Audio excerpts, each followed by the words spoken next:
There are many people who have considerable difficulties with the fact of homosexuality. Teachers for centuries have avoided this question. I have traveled. Oh, could you please even briefly answer this question? I have traveled 2,000 miles towards this question. It's good. Sorry, quite right. I've traveled 2,000 years. This has been a question for thousands and thousands and thousands of years. It isn't something new.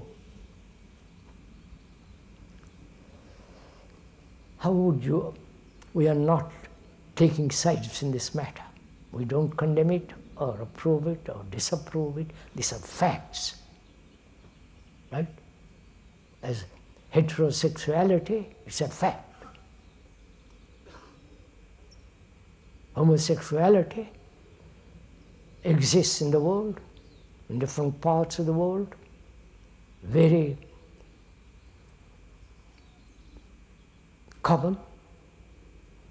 Other parts of the world is practically unknown.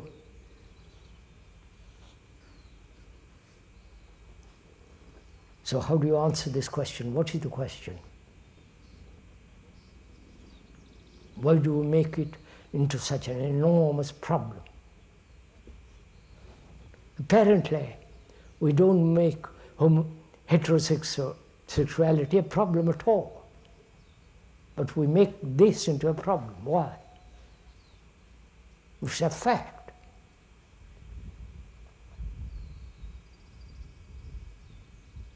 So should we inquire into this question, into heterosexuality and homosexuality differently?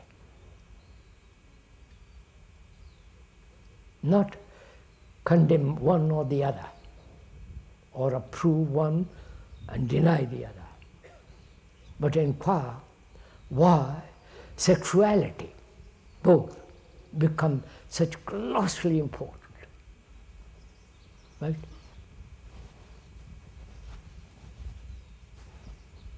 Why? You answer this question.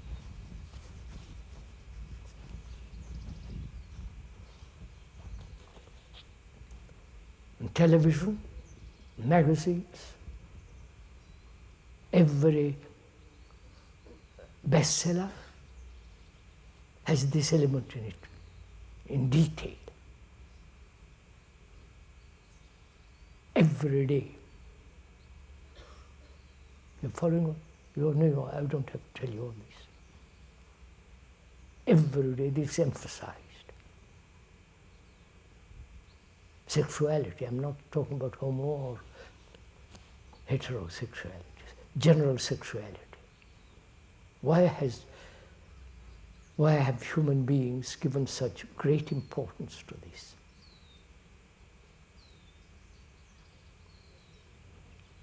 And if it's not important, you feel there's something wrong with you. That you're neurotic, that you have to fulfill, that you dozens and dozens of explanations by the psychologists, by the experts, by the sexualists. Why? Is it pleasure? Remembrance in the pictures of sexuality? You understand? It's something. Why has man given throughout the ages such extraordinary importance to this?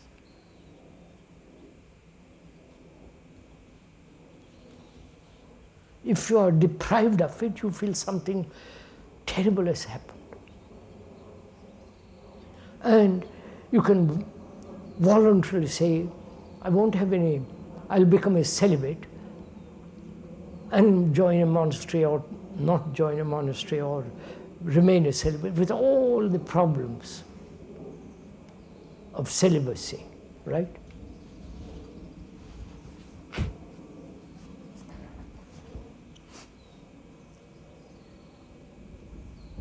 So what is the question?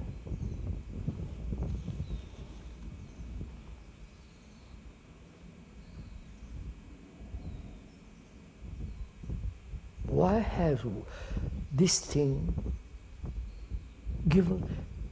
has been given such a place in life? Part of life, right? Part of walking, seeing, running, laughing, tears. It's part of life. But why this one thing has taken importance? And is being encouraged very carefully, right? By the entertainment industry. Please go into all this. And the psychologists have also encouraged this. Fulfill. When some mothers feel something wrong with her daughter or son who doesn't have a boy or girl from me after the age of 12, 13. This is all what is happening in the world, especially in this country.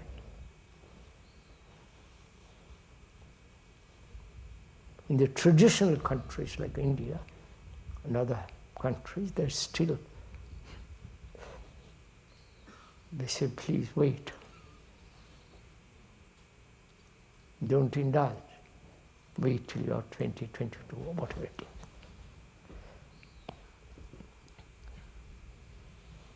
So seeing all this,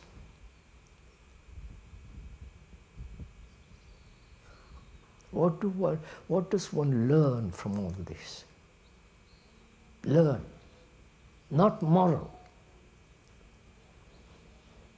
not morality, not celibacy, and so on. But what does one learn from all this?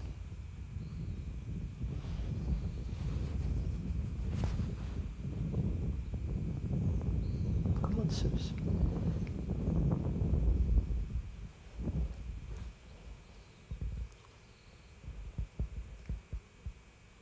Religions throughout the world, the ancient, no, I won't call the very ancient, the Hindus, the Buddhists, the Christianity, have always said, if you want to follow God, be a celibate. Why?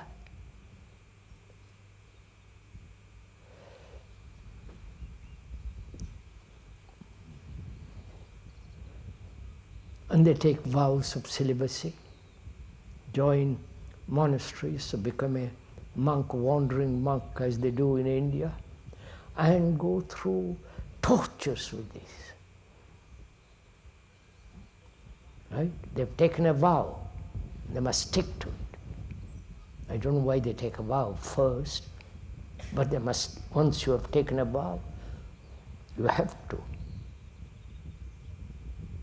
follow that which you have accepted.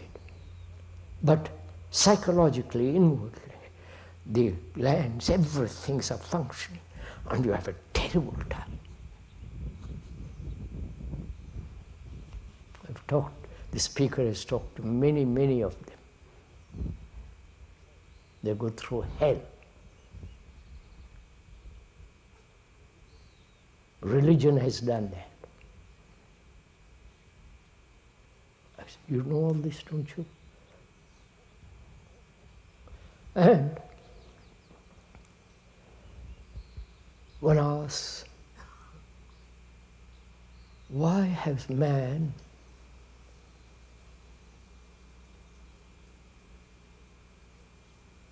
said to himself, to achieve the most sublime, you must be a celibate? You understand? That is, you must torture yourself, go through agonies, and then you will be nearer God. Seems so childish, the whole thing. Sorry.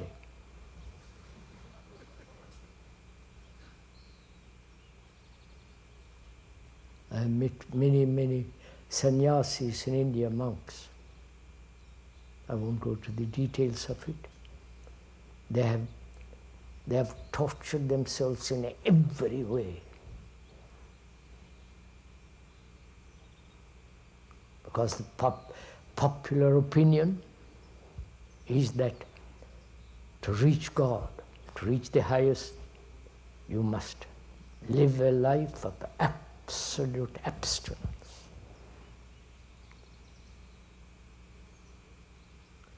Which means we human beings have never understood what is austerity. May we go into that? You're not bored with all this? I don't mind if you're bored. Probably you don't want to go into all this. It may disturb you very much. And please don't be disturbed, because we are dealing with facts. What is austerity? The root meaning of that word, as we explained the other day, to be austere means to have, in Greek, a dry mouth.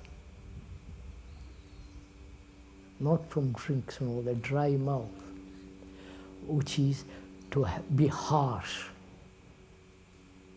to be sharp,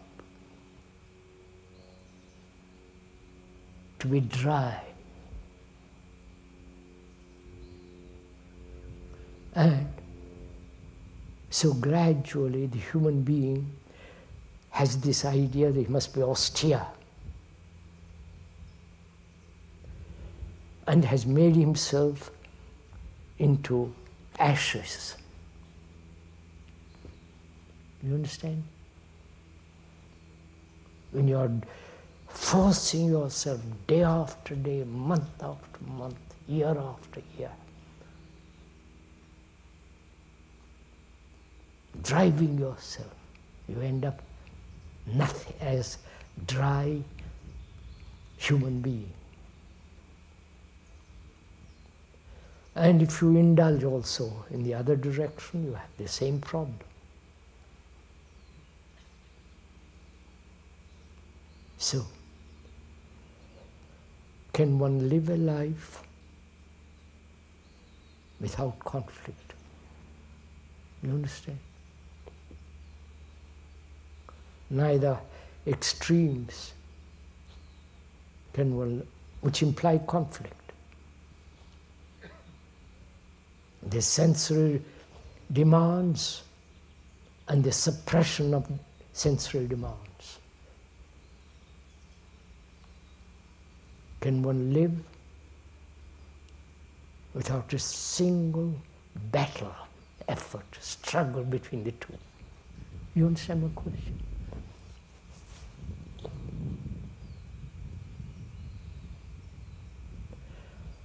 That requires a great deal of inquiry into the whole problem of desire, will, wish, and the biological urges. Do you understand?